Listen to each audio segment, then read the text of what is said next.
Bonjour à tous, j'espère que vous allez très bien. Bienvenue sur ma chaîne. Dans cette vidéo, je vais vous parler de quelque chose qui m'est arrivé, en fait, de quelque chose que j'ai vécu. Et en même temps, je vous propose une solution à cela. En fait, très souvent, quand on veut obtenir un poste dans le domaine des TI de façon globale, on va vous demander de passer des tests de compétences, des tests de connaissances, surtout si c'est votre première fois. Parce que oui, quand vous avez déjà de l'expérience, on vous demande plus ce genre de trucs. Mais si c'est la première fois que vous occupez un emploi, un poste particulier dans le domaine des TI, il y a de fortes chances qu'on vous demande de passer des tests de connaissances, en fait, pour prouver que vous connaissez effectivement ce que vous dites connaître. Parce que oui, des outils comme Power BI, ça ne s'apprend pas à l'école, chose que je dis très souvent dans mes vidéos. Donc moi, j'ai eu ce problème-là, j'ai eu à passer un test lors de mon premier poste parce que c'était vraiment la première fois que j'utilisais Power BI dans le cadre professionnel. Je leur ai dit, comme vous savez, je connais l'outil, je maîtrise en fait, je connais l'utiliser et tout, mais ils ne me croyaient pas, ils m'ont dit, mais oui, on voit ta formation, on sait que tu connais les trucs, mais il faut nous prouver en fait que tu as de la compétence en Power BI parce que oui, tu vas faire des rapports et tout. Dans ce cas-là, ils m'ont demandé de passer un test. C'était un test à 5 questions, mais 5 questions qui ne sont pas simples en fait. Ces 5 questions-là, je devais écrire des requêtes complexes de DAX en fait pour pouvoir répondre à les questions. Et par la suite, je devais créer des visuels en fait Power BI en utilisant donc Power BI, mais pas n'importe quel visuel. Il fallait savoir quel visuel est le plus approprié pour mettre en avant l'information en question. Donc c'est ce qu'ils m'ont demandé de faire. Mon test, ça a duré 1h45 et puis par la grâce de Dieu, j'ai pu obtenir, en fait, c'était mon premier poste et c'est le poste qui m'a vraiment permis d'avoir plus de compétences en termes de Power BI, analyse de données de façon globale. Et dans cette vidéo, je vais vous parler des 4 outils qui m'ont aidé jusqu'à date, en fait, dans mon poste d'analyse de données de façon globale. Et 2 d'entre eux, ces 2 outils-là, ce jour-là, ça m'a juste sauvé la vie en fait. Ces 2 outils-là, je les ai utilisés jusqu'à date en fait. Et je vais vous présenter dans cette vidéo les 4 outils de façon globale que j'utilise dans mon quotidien et 2 d'entre eux qui m'ont sauvé la vie ce jour-là. Le premier outil par lequel on va commencer en fait, c'est un outil que très souvent vous le connaissez et peut-être que vous ne l'utilisez tout simplement pas ou bien que vous ne la connaissez pas. C'est un outil que vous allez avoir besoin si vous êtes débutant et que vous commencer à écrire des requêtes DAX de plus en plus complexes. À savoir, DAX, sur la chaîne, je vous fais une formation en fait sur DAX, sur comment et si ça se passe, comment l'utiliser. Donc, si vous ne connaissez pas non plus DAX, à la fin de cette vidéo, vous aurez déjà quelques outils qui peuvent vous aider à commencer de façon autodidacte à utiliser DAX parce que oui, comme je le dis toujours, Power BI sans DAX, ça veut dire que vous ne connaissez pas Power BI. Parce que c'est pas possible en fait de dire qu'on connaît Power BI si on ne connaît pas DAX parce que c'est impossible de faire des rapports vraiment intéressants sans utiliser DAX. Il faut à tout prix utiliser DAX en fait, c'est vraiment important. Donc le premier outil que je vais vous parler en fait, c'est DAX Formatter. C'est un outil qui est très intéressant parce que ça permet effectivement à formater vos formules DAX. Très souvent, quand on est débutant, on a tendance à écrire toutes nos formules sur une ligne. C'est de façon naturelle. Mais oui, si vous êtes très débutant et que toutes les formules que vous écrivez, ce sont des formules de somme, c'est normal que vous l'écrivez sur une ligne. En fait, vous n'allez pas voir l'intérêt d'utiliser DAX.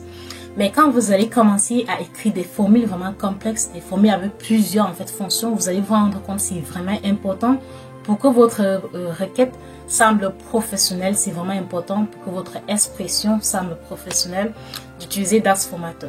Je vais vous montrer un exemple. C'est un cas en fait pratique que j'ai utilisé dans mon emploi actuel, mais j'ai changé juste les tables en utilisant les tables A, table B et tout, juste pour vous faire comprendre en fait.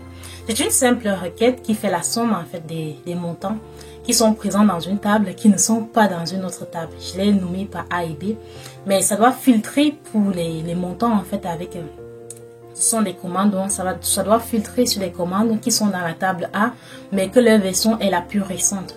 Donc c'est une requête, il faut vraiment écrire une requête pour pouvoir ressortir de telles données.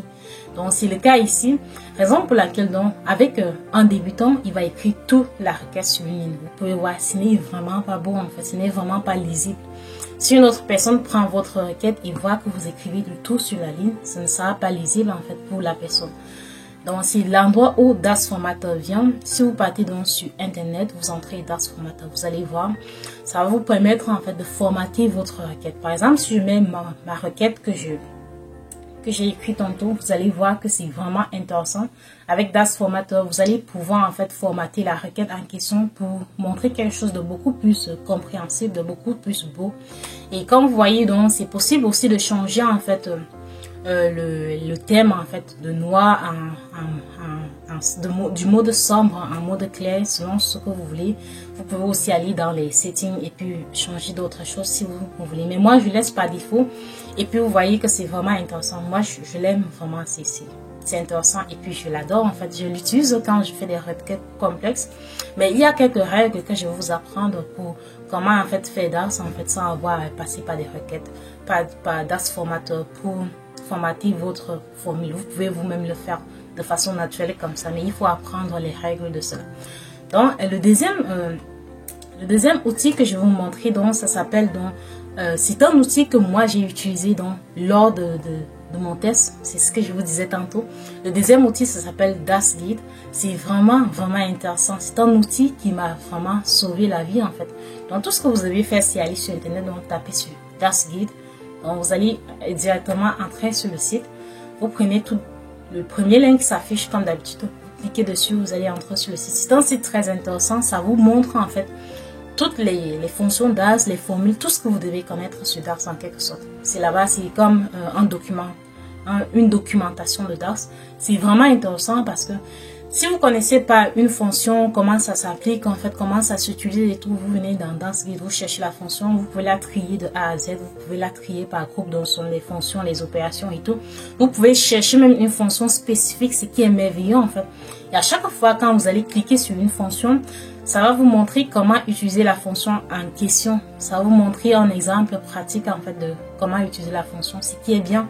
C'est un guide vraiment intéressant, surtout quand vous commencez avec DAX en fait. Vous pouvez l'utiliser quand vous voulez, juste pour vous entraîner. Et comme j'ai dit, DAX, c'est quelque chose de très puissant à connaître si vous voulez vraiment maîtriser Power BI. DAX aussi est utilisé dans Excel, bien à savoir. Donc, DAX c'est un outil vraiment hyper intéressant. C'est important. Donc ici, vous pouvez voir, il y a des cas d'exemple qui vous montrent selon la fonction que vous allez sélectionner. Ça vous montre en fait comment ça se passe. Ça vous donne un exemple avec les résultats qui y sont associés. Je trouve cet outil-là vraiment intéressant, surtout si vous êtes débutant. Et par la suite, donc, le troisième outil que je vais vous parler dans cette vidéo, ça s'appelle DAXPondo. Donc, on va quitter directement de là pour aller à DAXDO. DAXDO, c'est un outil hyper intéressant pour ceux-là qui ne veulent pas installer Power BI ou bien vous n'avez pas encore installé Power BI ou bien pour toute autre raison. DAXDO va vous permettre en fait de créer vos formules DAX directement sur Internet et puis de les exécuter là-bas. Et ce qui est bien avec DAXDO, donc quand vous allez arriver sur le site, donc vous cliquez toujours, vous entrez DAXDO sur Internet et vous cliquez sur Entrée. Quand vous allez arriver sur le site, vous aurez donc une vidéo d'accueil. Vous pouvez suivre la vidéo si vous le voulez. Et par la suite, donc, vous allez voir DAXDO. Ça va vous permettre en fait d'entrer vos requêtes et de voir les résultats directement en ligne. Donc, c'est un outil intéressant. Ça a des jeux de données synthétiques comme vous pouvez voir à l'extrême gauche. Vous pouvez voir aussi les résultats en bas quand vous allez exécuter votre requête, ce qui est hyper intéressant. Et c'est quelque chose d'assez intéressant encore avec DAXDO, c'est lorsque en fait vous écrivez votre requête. Quand vous écrivez votre requête, vous avez la possibilité de directement en fait regarder pour une formule donnée. C'est la fonction en question, donc ça intègre DAXGuide, ce qui est merveilleux. Donc quand vous écrivez votre requête dans DAXDO, vous pouvez cliquer sur la fonction que vous êtes en train d'écrire ou bien directement quand vous écrivez, ça vous donne des suggestions. Mais comme par exemple ici, ça va vous donner la suggestion de somme mais pas de somme X par exemple. Vous pouvez regarder pour la somme, mais c'est somme X que vous voulez, mais vous cliquez donc sur somme X pour voir en fait quand est-ce que on utilise une telle fonction, comment est-ce que ça s'utilise et tout. C'est vraiment un outil merveilleux. Et quand vous allez l'exécuter, vous allez voir vos résultats directement en bas. Vous avez l'historique aussi. Vous avez un jeu de données synthétique. C'est tout ce qu'il vous faut en fait pour commencer à apprendre le DAX. C'est un outil vraiment que je recommande, je conseille. C'est vraiment merveilleux. Le quatrième outil et le dernier que je vais vous parler, donc ces deux derniers outils-ci, ce sont des outils que moi j'ai eu à utiliser. Je vous assure, ce sont des outils vraiment merveilleux. Ce sont des outils qui vont vous aider.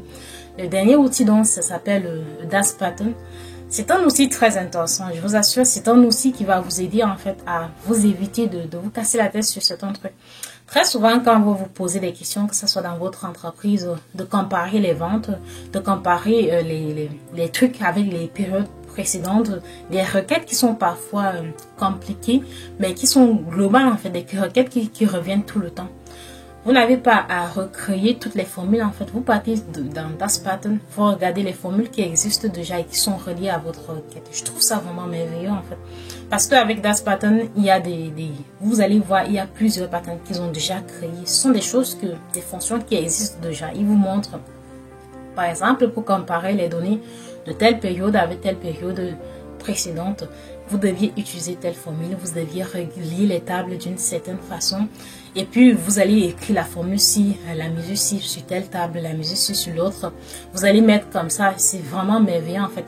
Il vous montre tout en même temps. Et je trouve ça vraiment bien. Et je pense que vous allez aussi les adorer. Et je trouve ça vraiment bien en fait. Ce sont des fonctions vraiment hyper intéressantes. Ce sont des outils très bien. Et pour tous ces outils que je vous ai montrés là, vous pouvez télécharger ça en PDF et lire depuis chez vous. Moi, je les utilise presque chaque jour. Parce que c'est vraiment intéressant. J'espère que la vidéo vous a aidé. J'espère que ça vous a donné en fait un plus en ce qui concerne Power BI, en ce qui concerne DAX. Et j'espère que ça va vous aider en fait dans votre processus aussi pour devenir analyste de données. Et si la vidéo vous a plu, comme d'habitude, vous pouvez partager avec des gens que vous connaissez et qui aspirent à être analyste de données. Ou bien vous pouvez me dire juste en commentaire ce que vous en pensez en fait.